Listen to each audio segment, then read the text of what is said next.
Bueno, buenas noches a todos y ante todo dar las gracias a la organización, al museo, al Ayuntamiento de Daimiel por brindarme la oportunidad de volver a estar otra vez aquí.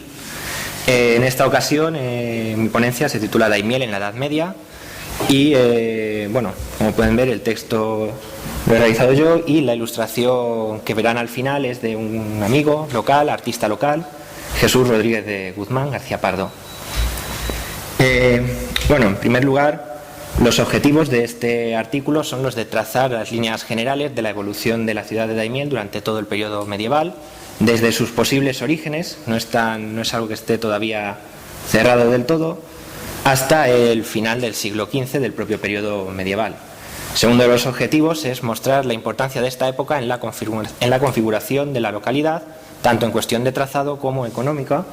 Y un último objetivo, que seguramente lo habré alcanzado, es el de servir como base para futuras investigaciones respecto a este tema. Bien, bueno, pues sin más, en primer lugar vamos a hablar de los orígenes de la localidad de Daimiel. Ya, como hemos escuchado en la anterior ponencia, existe la teoría de que el origen de Daimiel se puede encontrar en la romana localidad de Laminium. Bueno, hay que indicar que Laminium ha adquirido ciertamente un carácter casi sobrenatural de ciudad perdida. Ha ganado esa fama. ¿Por qué? No se ha localizado todavía. Nos puede llevar a pensar ciertamente, lo primero, ¿existió? Sí, podemos estar seguros. Laminium es mencionado por Plinio el Viejo en su Historia Natural, lo cual es una fuente bastante fiable. ¿Era Laminium Daimiel? Podemos afirmar en base a ese mismo dato que seguramente no, debido a incongruencias, ya que Plinio localiza Daimiel, una de las referencias que sitúa es el nacimiento del río Guadiana, y el situarlo el nacimiento en los ojos del Guadiana es una corriente bastante moderna en la historiografía. Y por otra parte, las distancias con respecto a otros núcleos de población que nos indica Plinio hacen que Daimiel no sea seguramente Laminium, y hoy en día se tiende a considerar que es más probable que se encuentre situada debajo o en las proximidades de la localidad de Alhambra, también en nuestra provincia. Pero ya bien digo que hasta que no haya una certeza absoluta, esta cuestión seguirá siempre abierta. Ello no quita para que en Daimiel tengamos restos de población de ocupación romana, seguramente alguna vilae o alguna mansio se ubicase en el término municipal de Daimiel, una o varias, porque las vilae como núcleo de población aglutinan población de núcleos, perdón, he liado. Las vilae propiamente dichas se componen de la mansio del señor, que aglutina población en torno a suya, y a su vez genera una relación de dependencia con respecto a otros núcleos menores de población campesina. Estos núcleos se encuentran dispersos, es decir, es probable que en el propio término de Daimiel, en un término municipal, nos encontramos diversos núcleos de poblamiento que dependan de varias villas distintas. En relación a esto, por ejemplo, la venta de Borondo es probable que fuera una de estas villae o una mansio. Una mansio era como una posta de carretera. Cada X millas romanas había una para que los transportistas, los mercaderes, pudieran albergarse y pasar la noche a resguardo. Bien. Bueno, la venta Borondo ya se ha expuesto aquí en jornadas anteriores, en artículos de la segunda jornada arqueológica, las segundas jornadas históricas, creo recordar. Tienen ahí la información necesaria que confirma que probablemente su proximidad a la vía 29 del itinerario antonino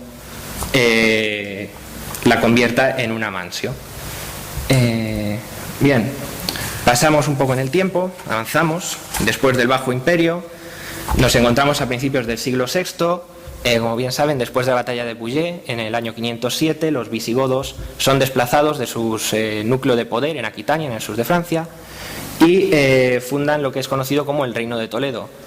Tradicionalmente, la población visigoda, al margen de cifras sobre qué contingente entre civiles y combatientes estemos hablando que emigrasen a la península ibérica, se ha considerado tradicionalmente que en el caso de Castilla-La Mancha se aglutinaban en torno a Toledo y en las zonas del norte de la comunidad, Guadalajara y un poco de Cuenca.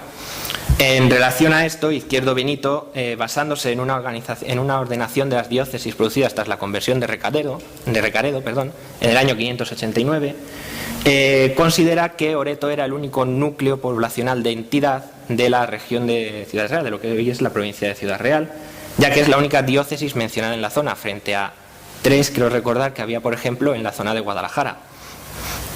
En fin, esto nos muestra una situación que será endémica a lo largo de esta ponencia, de este periodo, y es la debilidad demográfica de la región de La Mancha. Bueno, en cuanto a los hallazgos, están viendo una pilastra visigoda del siglo VII, encontrada aquí en Daimiel, y pueden observar que el elemento fundamental es una cruz patada.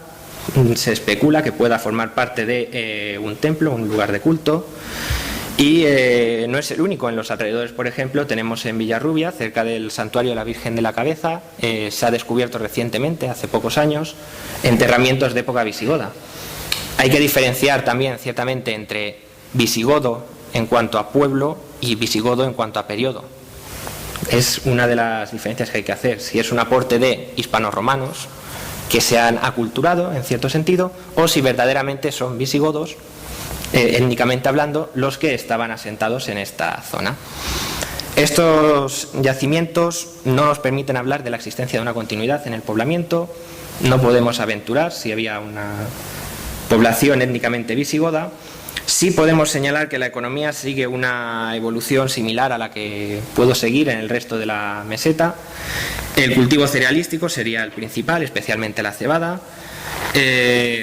Bueno, la vid es el protagonista de esta época. A partir de la extensión de la liturgia católica se comienza a difundir el cultivo de la vid, y aún así no compensaría la pérdida de una cosecha de cereal. Recordemos que estamos hablando de una economía de subsistencia. Heredan la organización autárquica de estas villas romanas bajo imperiales, que en un principio estaban volcadas a un comercio continental, podríamos decir, en el marco del Imperio Romano, pero que en los siglos previos, en los 2 siglos previos a este siglo VII más o menos, se autarquizan, se hacen autosuficientes y están destinadas al consumo interno. Probablemente cada casa contara con una curtícula o curtisela, un pequeño huerto en el que probablemente se compatibilizarían labores de apicultura con avicultura, y sobre todo los pascuas, los pastos, las dehesas, que en este caso, en el caso de Daimiel, serían fundamentales. Bien, avanzamos un poco más, llegamos a los siglos VIII, al XI, al XII, y nos centramos en época musulmana. En fin, de esta época hay 2 grandes novedades en el paisaje. Recordemos una población dispersa, y parece ser que es aquí cuando se levanta el castillo de Daimiel, Hisn en árabe, y hoy perdido. Conocemos su localización más o menos, pero no tenemos una cantidad de restos arqueológicos suficientes. Este Hisn servía como centro de distribución, centro administrativo, y a su vez refugio de la población de una alquería, una población dispersa en un territorio. Probablemente alrededor de esta fortificación defensiva, de estos muros, surgiera un pequeño enclave habitado de forma permanente. A su vez, a partir de los siglos VIII, IX, el molino de agua se extiende. Es probable que hubiera continuación de época romana, que ya existiera algún molino romano que funcionase. De hecho, el Liber Judicium cita la existencia de penas contra aquellos que atenten contra la propiedad de estos bienes. Ahí entraríamos en el debate de si verdaderamente todavía estaban funcionando, se seguía usando este ingenio romano, o si simplemente al recoger legislación antigua era una reminiscencia del pasado que no tenía efecto en esta época. Sí sabemos que en época musulmana, sobre todo a partir de la segunda mitad del siglo IX, es algo verdaderamente común en zonas con agua, y tenemos las relaciones de Felipe II nos recogen que en el siglo XVI existían 3 molinos más pequeños en el Azuer, en el cauce del Azuer, y varios, bastante grandes incluso, de hasta 6 piedras en las orillas de lo que es el Guadiana, a la altura de las tablas. Esto nos lleva a pensar cuántos molinos había en esta época y a cuánta gente proporcionaban servicio. Es decir, hablamos de que esta zona fuera un oasis de población en lo que es un desierto demográfico, valga la expresión, de La Mancha, o si servían a otras entidades, se traía el grano de lugares más lejanos. En fin. Bueno, seguimos avanzando un poco más en el tiempo y, en fin, ya he mencionado que existía una cierta debilidad demográfica. ¿Por qué? Bueno, la zona es zona de frontera. Pueden ver señalado en el rojo, en el centro de ese círculo, estaría más o menos la localidad de Daimiel, la comarca de la Mancha. Este es un mapa de cómo estarían las fronteras cerca del año 1200. ¿Y por qué esta debilidad? Bueno, aparte de la tierra no era la más fértil precisamente, era zona de frontera. Recordemos, Toledo, capital primero de la marca media, posteriormente de la taifa de Toledo, Córdoba al sur, con Jaén también, capital de otra taifa. Esta zona de paso entre Andalucía y Toledo fue zona de combate durante varios siglos, diversas escaramuzas, revueltas en Toledo que había que sofocar desde Córdoba, etcétera. Ahí entran también factores étnicos de los invasores musulmanes, ya sea conflictos entre propias tribus árabes que se importan desde su Arabia original, conflictos con los propios bereberes que forman el grueso de las tropas conquistadoras, pero que reciben un reparto que a todas luces no es el que ellos deseaban para abandonar su tierra y venirse aquí. De este modo tenemos un espacio que está verdaderamente, y salvando las distancias, podríamos compararlo con la frontera del Duero en siglos anteriores. Se articulan una serie de atalayas, fortificaciones de menor tamaño, que juegan un papel crucial en esta guerra de fronteras. De esta forma habría que matizar esa expresión de desierto demográfico. Así pues, tenemos el Hisn de Daimiel. Probablemente en esta época recibiría más población que se refugiase de estas corredurías. A partir de mediados del siglo XII, con la conquista de Calatrava, su posterior donación a los templarios primeros, posteriormente la fundación por parte de Raimundo de Fítero de la orden, nos hablan de un periodo de inestabilidad que no era precisamente el más adecuado para atraer pobladores. Posteriormente tenemos en 1195 la derrota de Alarcos, y esa imagen cala en el imaginario tanto peninsular como fuera de las propias fronteras de lo que hoy es España, en los propios principados francos. Se tiene esa idea de que La Mancha es una frontera, es una zona peligrosa y no contribuye precisamente a atraer población. A su vez, a principios del siglo XIII se producen algunas epidemias de peste, unos brotes, y debilitan demográficamente lo que son las coronas de Castilla y León, dificultando toda esta labor repobladora que, para cuando podemos empezar a hablar de un verdadero interés en llevarlo a cabo, de que la situación es la correcta, coincide con la conquista de toda la vega del Guadalquivir. Obviamente tierras más fértiles, más ricas, y que los monarcas están interesados en que se pueblen antes. Por lo tanto, tenemos que hablar de un poblamiento, una repoblación tardía y lenta, por todos estos factores que he comentado. Bueno, pueden ver aquí, pueden observar cómo las zonas azul y verdes son las que se avanza desde la toma de Toledo en 1086 hasta prácticamente la batalla de las Navas en 1212, y cómo en los siguientes 40 años se conquista toda la zona que está con un tono más rosado, toda la vega del Guadalquivir, Murcia, lo cual hace más difícil la repoblación de la zona manchega.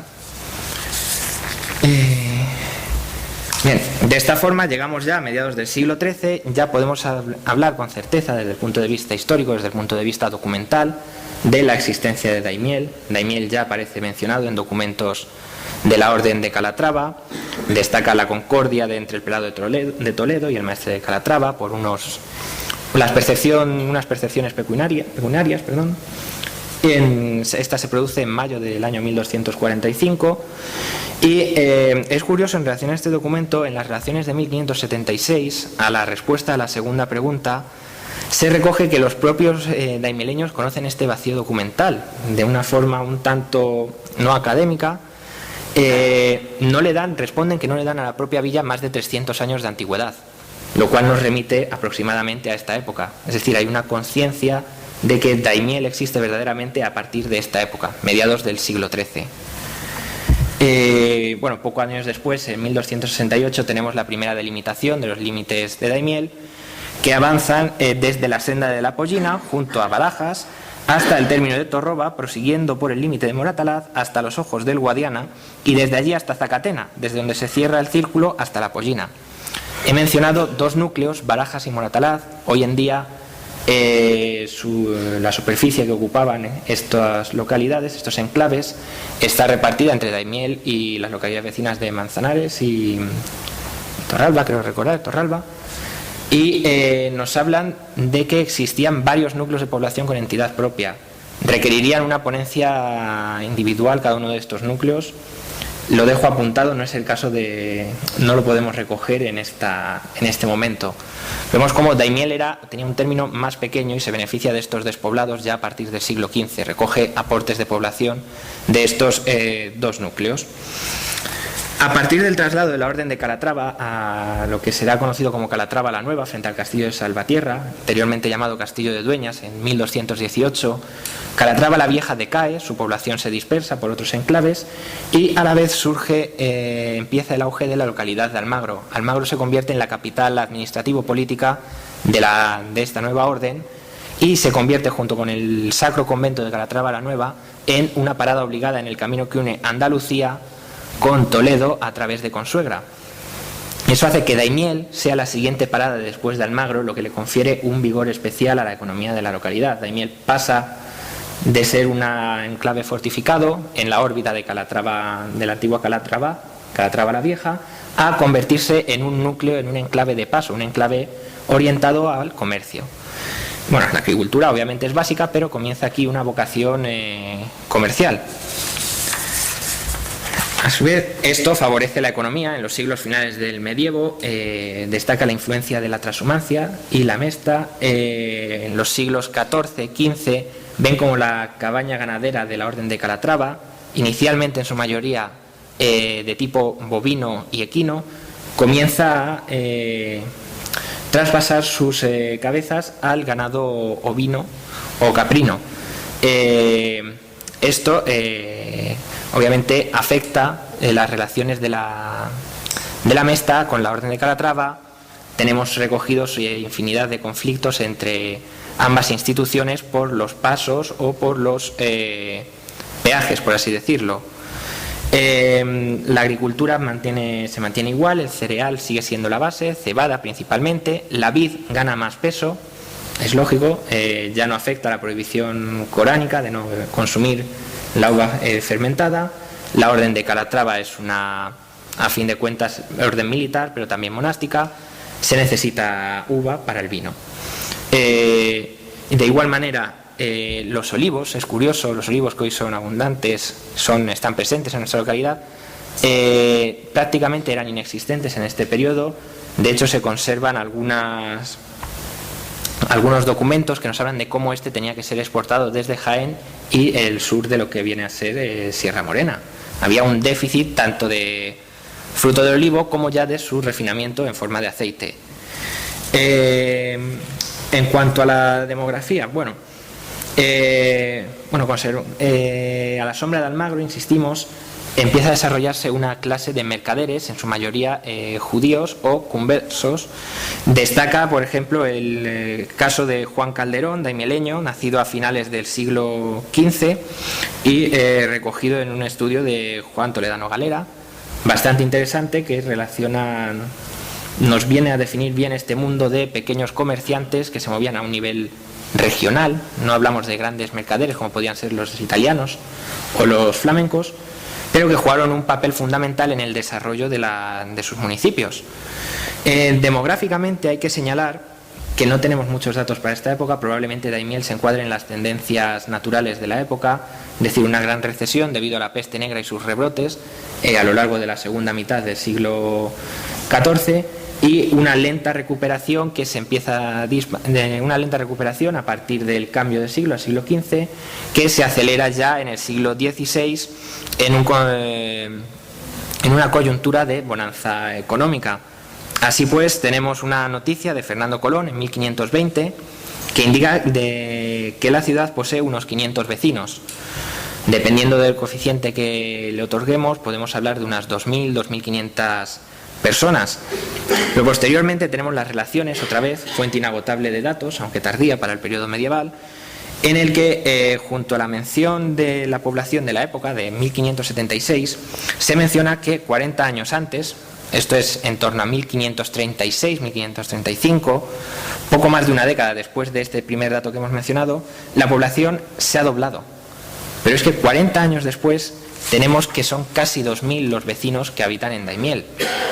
La verdad es que son unas cifras espectaculares y que, ya digo, hay que coger ciertamente con pinzas, pero que nos muestran cómo Daimiel ha crecido, cómo gana importancia a partir del bajo medievo y ya la primera modernidad. En cuanto a las minorías, bueno, sabemos que Daimiel mantuvo una aljama reconocida por la Orden de Calatrava. A partir del siglo XV, a partir del despoblado de Moratalaz, ganó gran parte de los mudéjares que habitaban en ese enclave, y a finales de la Edad Media contaría con unos 500 miembros reconocidos. El nivel de integración, bueno, la Orden de Calatrava, llamémoslos, cuenta con esclavos, entrecomillemos mucho este término, los considera como esclavos, pero en las relaciones, otra vez, vemos que solo existe la diferencia entre vecinos de Daimiel y moriscos llegados de Granada. Es decir, esta población ya podríamos considerarla que se encuentra asimilada entre los vecinos de la localidad. En cuanto a los judíos, bueno, considero, a raíz de lo que he visto hasta ahora, que la tradición de que San Roque fuera en su momento una sinagoga no es correcta. San Roque se construye a principios del siglo XVI, bastante después de la expulsión de este colectivo de la península ibérica. Que existiera una población judía en Daimiel, sí, es casi cierto. La zona de la Mancha, zona comercial, como ya he mencionado, respecto al Magro, atraía a las actividades de este pueblo. Es probable que, si bien prefirieran ámbitos urbanos, la falta de núcleos urbanos propiamente dichas hiciera que habitaran en enclaves como Almagro o como Daimiel, pero como ya he dicho, no sabemos si reunían las condiciones para la existencia de una sinagoga como edificio, como tal, porque tenía, al margen de requisitos de población, requería al menos 10 varones, 10 cabezas de familia que se levantase una sinagoga. Luego había que construir un edificio acorde a las necesidades, y tampoco podemos afirmar que se agruparan juntos en lo que denominamos una judería. No sabemos si sus viviendas estaban agrupadas en una calle como si fueran un gremio, o si se encontraban más dispersos por el resto de la localidad. Y bueno, con esto llegamos ya a la parte final de la ponencia. Esta es una reconstrucción artística por el autor ya mencionado antes, Jesús Rodríguez de Guzmán, artista local, en torno al año 1245, principios finales de la primera mitad del siglo XIII. Es una reconstrucción artística, no hay escala. Algún elemento como el castillo ha tenido que girarse un poco para que se apreciara por completo en la ilustración. ¿Qué decir? Bueno, en primer lugar, si nos fijamos, tanto en la parte superior como en la inferior se ven dos líneas negras de un tono más oscuro. Representan posibles cauces del río Azuer en la época. Digo lo de posibles a sabiendas de que puede resultar polémico. En primer lugar, el cauce del sur se basa en tradición oral y el conocimiento de la existencia de ciertos arroyos que discurrían por las zonas que hoy son la Calle Nueva y San Pedro, que en su momento inundasen Daimiel.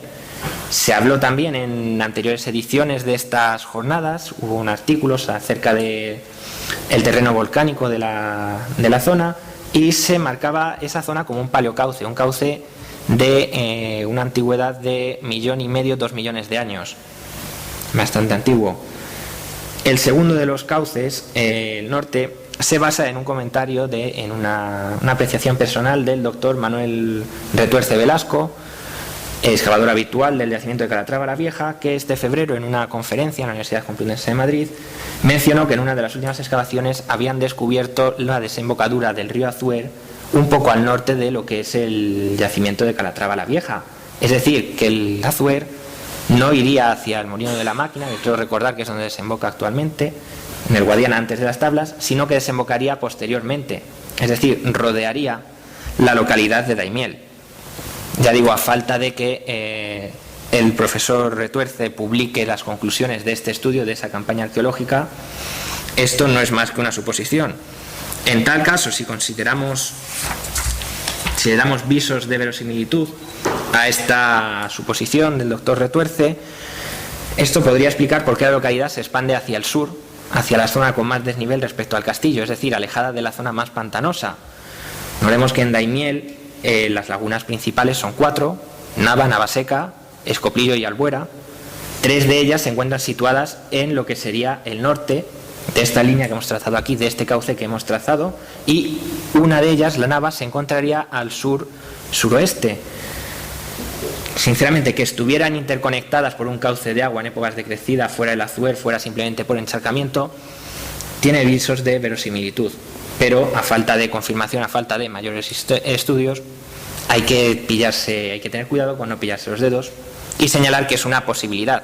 Ninguna de las dos teorías podemos decir que sean 100%, estén 100% demostradas, tampoco podemos decir que sean incompatibles, ni tampoco podemos negar ninguna de las dos teorías. Bueno, en cuanto a los elementos que ven en la imagen, vemos el castillo. Para la reconstrucción del castillo, a falta de restos, nos hemos basado un poco en el estudio de Amador Ruibal Rodríguez del castillo de Bolaños, que aunque él lo sitúa en época tardía, su construcción es más tardía, se han encontrado elementos de origen islámico en excavaciones anteriores. Ya digo, lo único que conservamos es parte del lienzo de la muralla. Es probable que tuviera una torre defensiva, pero no es una certeza. Sí se puede apreciar, en cambio, el foso que lo rodea, y las dos ermitas se pueden observar, Santa Quiteria y San Juan. Y bueno, para las viviendas hemos usado para esta ilustración como base las diversas reconstrucciones del yacimiento de Alarcos, Calatrava la Vieja, y otras de viviendas de época islámica del yacimiento de Medina Belda, en la serranía de Málaga. A su vez está un poco alejado, pero si se fijan en el centro de lo que serían los patios de cada vivienda, se pueden observar unos puntos. Esos puntos son pozos, y muchos de los corrales contaban con pozos, porque en las relaciones, otra vez volvemos a las benditas relaciones, a la respuesta a la pregunta número 23 se indica que Daimiel es abundante de aguas para beber, porque en cada casa hay un pozo de muy buena agua dulce, y que todas son buenas para beber. Y en el dicho pueblo ni término no hay otras fuentes notables ni otras aguas que beber sino de pozos. Y sin más, muchas gracias por su atención.